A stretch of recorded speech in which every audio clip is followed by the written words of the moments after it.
सन 326 BC Sikandar Parsia पर अधिकार कर लेने के बाद भारत के उत्तर पश्चिम भाग, जो अब पाकिस्तान का हिस्सा है, से होते हुए खैबर दर्रा पार कर भारत में प्रवेश करता है।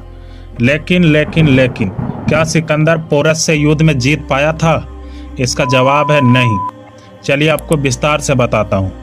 अजीब लगता है जबकि भारत में सिकंदर को महान कहा जाता है और उस पर गीत लिखे जाते हैं, यहाँ तक कि उस पर फिल्म भी बनाए जाते हैं, पर कहानी तो कुछ और ही है जिसे हम सब से छिपाया जाता है।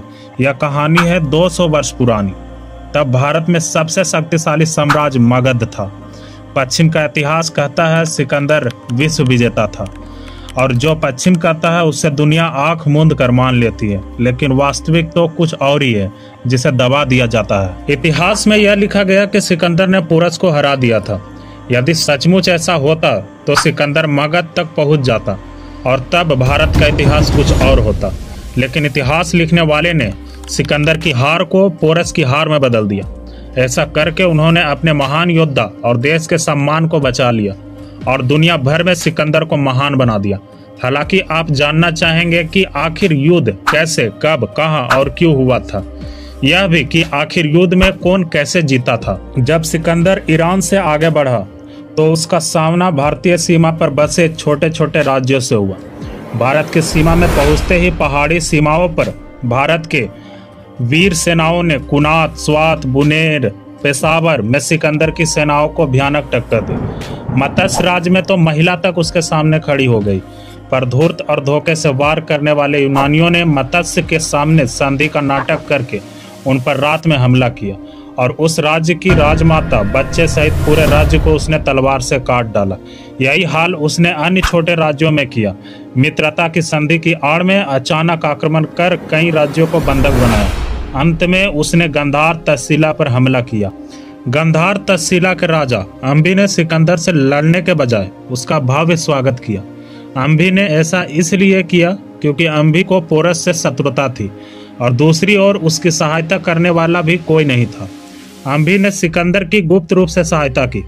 सिकंदर ने पोरस के समक्ष एक संदेश भेजवाया जिसमें पोरस को समर्पण करने की बात लिखी गई थी। लेकिन पोरस एक महान योद्धा था।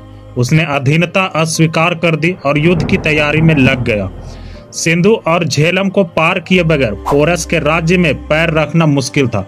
राजा पोरस अपने क्षेत्र की प्राकृतिक स्थिति, भूगोलिक और झेलम नदी की प्राकृतिक से अच्छी तरह से वाकिफ थे। सिकंदर और पोरस के बीच हुए युद्ध को ग्रीक लोग बैटल ऑफ द हाइडेस्पिस कहते हैं। यह युद्ध मई 326 बीसी में हुआ था, जब सिकंदर की सेना में 50,000 पैदल सैनिक और 7,000 घुड़सवार थे, तो वहीं पोरस के पास 20,000 पैदल सैनिक, 4,000 घुड़सवार और 4,000 रथ और 130 हाथी थे। सिकंदर अपने चुने हुए 11,000 अंबी की सेना और यूनानियों की सेना को लेकर झेलम की ओर चला था। पोरस को स्थिति का ज्ञान था और सिकंदर को झेलम नदी पार करने दिया, और उसके नदी पार करते ही नदी में बाढ़ आ गई और सिकंदर बुरी तरह से फंस गया। राजा पुरु, जिसे स्वयं यूनानियों ने 7 फुट के ऊपर का बताया था, अपनी शक्तिशाली गज सेना के साथ यवनी सेना पर टूट पड़े। पोरस की हस्ती सेना ने यूनानियों का जिस भयंकर रूप से संहार किया था, उसे सिकंदर और उसके सैनिक आतंकित हो उठे थे। भारतीयों के पास विदेशी को मार भगाने की हर शक्तिशाली गज सेना के अलावा और भी हथियार थे जिसे यूनानियों ने कभी देखा भी नहीं था, जैसे 7 फुट का ऐसा भाला जो कई सैनिकों को एक साथ मार सकता था। इस युद्ध में पहले ही दिन सिकंदर की बुरी हालत हो गई थी। सिकंदर अपनी जीत पर अड़ा रहा और कुछ सैनिक के साथ युद्ध क्षेत्र के बीच में घुस गया। राजा पोरस के भाई अमर ने सिकंदर के घोड़े बुकीफाइल्स को अपने भाले से मार डाला और सिकंदर को जमीन पर गिरा दिया। ऐसा यूनानी सेना ने अपने सारी युद्ध कला में कभी होते हुए नहीं देखा था। सिकंदर जैसे ही जमीन पर गिरा तो उसे राजा पोरस तलवार लिए खड़े दिखे।